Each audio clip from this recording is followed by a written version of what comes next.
De fortes pluies ont fait déborder et même rompre les berges du fleuve Chari, le plus long fleuve du Tchad.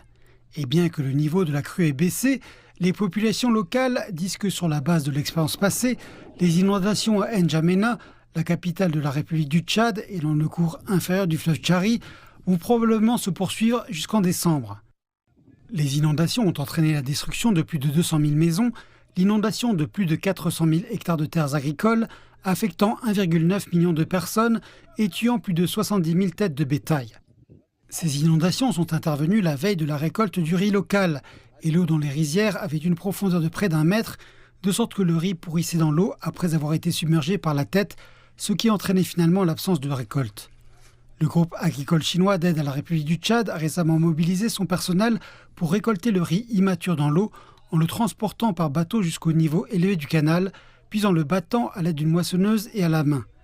Bien que le travail soit très intensif, ils ont fait de leur mieux pour sauver une partie du rendement et assurer les semences de riz pour la production de la saison suivante, minimisant ainsi la perte globale autant que possible.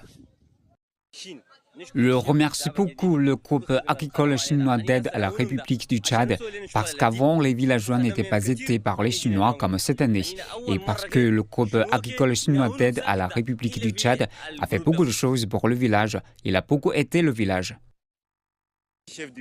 Nous sommes très reconnaissants au peuple chinois, à l'amitié entre la Chine et le Tchad et au groupe agricole chinois d'aide à la République du Tchad d'être venu au Tchad, en particulier dans le village de Médek. Les experts chinois ont pris racine dans le village, se sont bien entendus avec les villageois et tout le travail s'est bien déroulé. Bref, nous sommes très reconnaissants au groupe agricole chinois d'aide à la République du Tchad.